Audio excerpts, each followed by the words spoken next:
For me, the way forward in Chaco research right now is, there's a lot to do in the canyon that Rich and John talked about, but I think there's so much to be done outside the canyon on the outliers, and that's why I focused my dissertation on the roads outside the canyon, because John and the team, the BLM team and the Anasazi communities, they mapped stuff, and it was in the 70s and 80s, and they did great work, but I mean, we can all agree that every site we went back to for my dissertation, we found new stuff.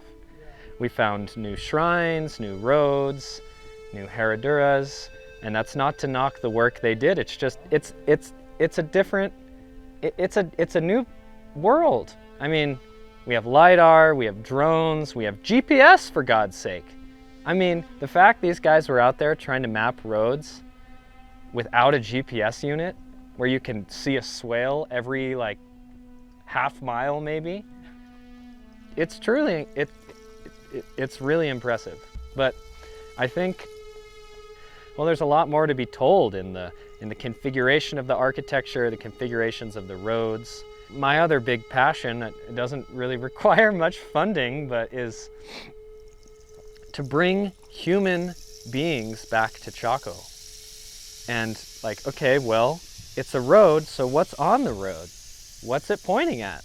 Where's it going? It involves thinking about archaeological materials beyond these really rote frames of archaeological reference. Because we know people did things, like had ceremonies, then used sound and so forth. Even combat. I mean, I think we have interesting evidence here of ritual combat. There's objects that are pretty clearly wooden swords. There are individuals who, our friend and colleague Ryan Herod has shown pretty clearly appear to be wounded in ritual combat. I mean, there's a story.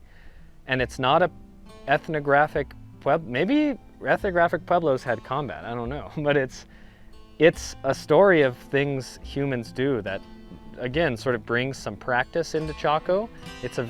Often the story can be very disembodied.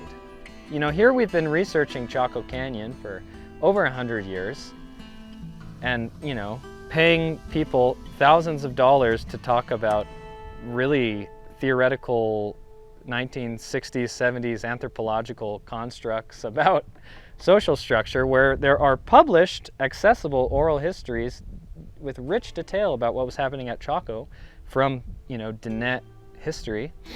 So it's really interesting that those just got published last year in any way connected to Chaco.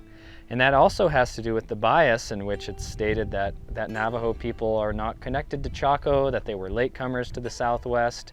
We hear all kinds of really flawed and problematic narratives that John and Rich have done a lot to combat, and I'm really grateful to them for doing that.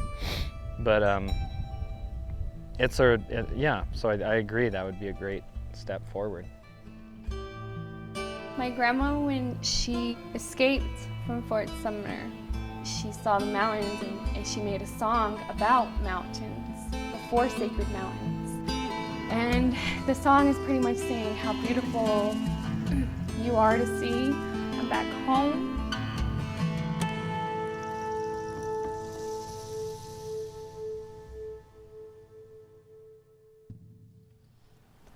Hanga oi yeah, hanga a hey oi yeah na, hanga a hey yeah hanga oi yeah, hanga a hey oi yeah na, hanga a hey yeah saat nagay hanga so de hanga big hojo hanga saat nagay hanga dog o sleep hanga a hey yeah na hanga a hey yeah hanga oi yeah hanga a hey yeah na hanga a hey